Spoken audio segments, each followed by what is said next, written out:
Hi అండి. అందరూ ఎలా ఉన్నారు? బాగున్నారా? అందరూ బాగుండాలి, ఆరోగ్యంగా ఉండాలని కోరుకుంటున్నాను.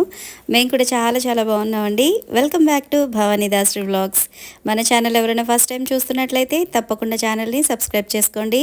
అలాగే ఈ వ్లాగ్ మీకు నచ్చినట్లయితే లైక్ చేయండి, షేర్ చేయండి, కామెంట్ చేయండి. ఈరోజు మా 17th యానివర్సరీ అండి. సో మీ అందరితో షేర్ చేసుకుందామని కొన్ని ఫొటోస్ అయితే ఇందులో యాడ్ చేశాను. మీ బ్లెస్సింగ్స్ అండ్ విషెస్ అయితే మాకు తప్పకుండా కావాలండి. సో ఇప్పటి వరకు సపోర్ట్ చేసిన ప్రతి ఒక్కరికి చాలా చాలా థ్యాంక్స్ అండి. ఇక ముందు కూడా సపోర్ట్ చేస్తారని నేను ఆశిస్తున్నాను. ఈరోజు వ్లాగ్లో నా డే రొటీన్ అయితే చూపించబోతున్నానండి. సో ఇది మార్నింగ్ టైం అనమాట. ఈ రోజు నుంచి మా అబ్బాయికి ఫుల్ డే స్కూల్ అండి. మొన్నటి వరకు హాఫ్ డే ఉండింది.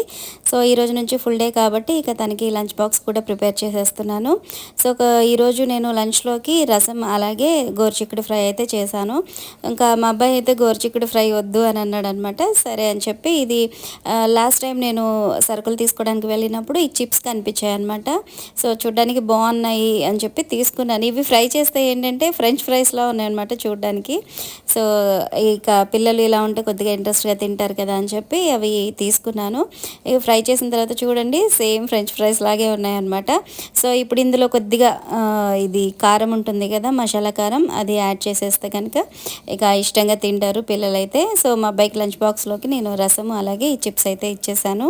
ఈ చిప్స్లో ఓన్లీ సాల్టే ఉంటుందండి. అందుకని కొద్దిగా ఈ కారం అనేది యాడ్ చేస్తే కనుక తినేటప్పుడు కొద్దిగా స్పైసీగా బాగుంటుంది అనమాట.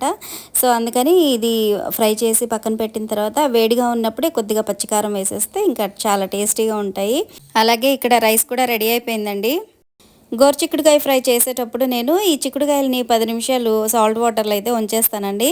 ఇలా 10 నిమిషాలు ఉంచిన తర్వాత వాటిని ఒక 2 సార్లు వాష్ చేసేసి కుక్కర్లో పెట్టేస్తాను కొద్దిగా వాటర్ వేసి.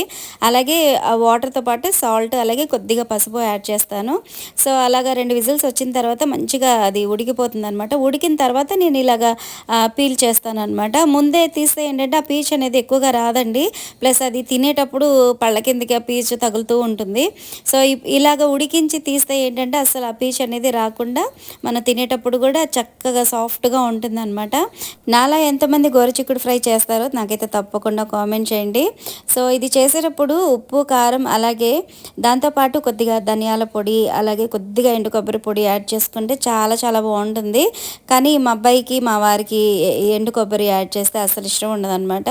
సో అందుకని నేను ఇక్కడ ఎండు కొబ్బరి అయితే వేయలేదండి. కొద్దిగా సాల్ట్ అలాగే మసాలా కారం అయితే యాడ్ చేశాను. ఈ ఫ్రై చేసేటప్పుడు వెల్లుల్లి కొద్దిగా ఎక్కువగా వేసుకుంటే టేస్ట్ బాగుంటుంది. అలాగే వెల్లుల్లి ఎక్కువగా తినడం వల్ల మన ఆరోగ్యానికి కూడా చాలా మంచిది కదా. సో నేను వెల్లుల్లిపాయలు అయితే కొద్దిగా ఎక్కువగానే యాడ్ చేశాను ఇందులో. ఫైనల్గా వంట మొత్తం కంప్లీట్ అయిపోయిందండి. మనకి పిల్లలకి ఫుల్ డే స్టార్ట్ అయింది అనుకోండి, పొద్దున్నే వంట అయిపోతుంది, అన్ని పనులు కూడా తొందరగా అయిపోతాయి. ఒకవేళ హాఫ్ డే ఉన్నా లేదంటే హాలిడే ఉన్నా కూడా మనం కూడా తర్వాత చేసుకోవచ్చులే అని చెప్పి ఆ పనిని డిలే చేస్తూ ఉంటాము. ఈ మధ్య మా అబ్బాయికి లంచ్ బాక్స్తో పాటు ఇలాగ కొన్ని ఫ్రూట్స్ అయితే కంపల్సరీ అయితే పంపిస్తున్నానండి. ఎందుకంటే వాళ్ళు ఇంట్లో ఉన్నప్పుడు ఈ ఫ్రూట్స్ అవి తినాలంటే అస్సలు తినట్లేదు. అది స్కూల్కి పంపించామనుకోండి ఆ టీచర్స్ వాళ్ళందరూ దగ్గరే ఉండి లంచ్ చేస్తారు కాబట్టి కంపల్సరీ వాళ్ళు తింటారు అనమాట.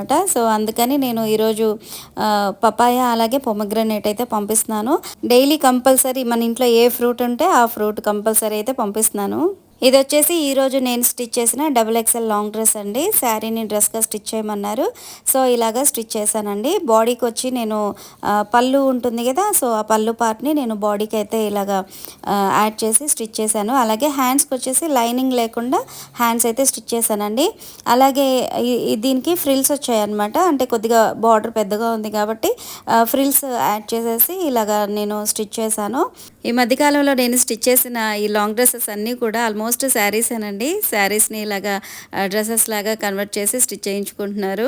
ఇవి అనార్కలి మోడల్ కావచ్చు, లేదంటే ఇలాగ ఫ్రిల్స్ పెట్టి స్టిచ్ చేయించుకోవడం కావచ్చు, ఇలాగ రకరకాల మోడల్స్ అన్నీ కూడా శారీస్తోనే ఇలాగ స్టిచ్ చేయించుకుంటున్నారు అనమాట. అంటే డైలీ శారీ అందరూ వేసుకోరు కాబట్టి ఇలాగ డ్రెస్ స్టిచ్ చేయించుకుంటే ఏంటంటే బయటకు వెళ్ళడానికి లేదంటే షాపింగ్కి కానీ దేనికైనా సరే కంఫర్ట్గా ఉంటుంది కాబట్టి ఇలాగ డ్రెస్సెస్ అయితే స్టిచ్ చేయించుకుంటున్నారు. సో ఇప్పుడు మీరు చూస్తున్న డ్రెస్ ఫినిషింగ్ అయితే చాలా చాలా నీట్గా వచ్చిందండి. మనం ఎప్పుడైనా సరే ఇలాగ ఫ్రిల్స్ పెట్టి స్టిచ్ చేసేటప్పుడు ప్రతి ఒక్క ఫ్రిల్ కూడా సేమ్ అది ఫస్ట్ ఫ్రిల్ ఎంతైతే ఉందో సేమ్ సెకండ్ది కూడా అంతే ఉండేలాగా మనం కరెక్ట్గా మెజర్ చేసుకుని స్టిచ్ చేసుకుంటే ఏంటంటే అది నీట్ ఫినిషింగ్ అయితే వస్తుందండి. కొంతమంది ఇలాగ ఫ్రిల్స్ ఉన్న డ్రెస్సెస్ వేసుకుంటే ఏంటంటే పొట్ట దగ్గర కొద్దిగా ఇట్లాగా ఎత్తుగా ఉన్నట్టుగా ఉంటుంది. అది ఇలాగ డబుల్ ఎక్సెల్ సైజు వేసుకున్న వాళ్ళకైతే ఇంకొంచెం ఇంకా లావుగా ఉన్నట్టుగా అనిపిస్తుంది. కాబట్టి ఆ ఫ్రిల్స్ అనేవి కరెక్ట్గా మెజర్ చేసుకుంటూ స్టిచ్ చేసుకుంటే అది నీట్ ఫినిషింగ్ వస్తుంది. అలాగే స్టిచ్ చేసిన తర్వాత ఒకసారి ఐరన్ చేస్తే కనుక ఇంకా బాగుంటుంది అనమాట ఫినిషింగ్. సో ఇక్కడ మీరు చూస్తున్నారు కదా, ఆ డ్రెస్ నేను స్టిచ్ చేసింది ఎలా ఉంది, అలాగే డ్రెస్ వేసుకున్నప్పుడు ఎలా ఉంది అనేది ఫోటో అయితే మీకు ఇక్కడ యాడ్ చేశాను. డ్రెస్ ఫినిషింగ్ ఎలా ఉంది అనేది నాకు తప్పకుండా కామెంట్ చేయండి. సో ఇక ఇది వచ్చేసి ఈవినింగ్ టైం అండి, స్నాక్ టైం అనమాట. సో నేను మా వారు ఇలాగా పపాయ అయితే తీసుకుంటున్నాము. సో ఫ్రెండ్స్, ఇదండి ఈరోజు వ్లాగ్. ఐ హోప్ మీకు నచ్చిందని అనుకుంటున్నాను. సో మీకు నచ్చినట్లయితే లైక్ చేయండి, షేర్ చేయండి, కామెంట్ చేయండి. అలాగే ఛానల్ని సబ్స్క్రైబ్ చేసుకోవడం అస్సలు మర్చిపోవద్దు. మరొక మంచి వ్లాగ్తో మళ్ళీ కలుద్దాం. Thanks for watching.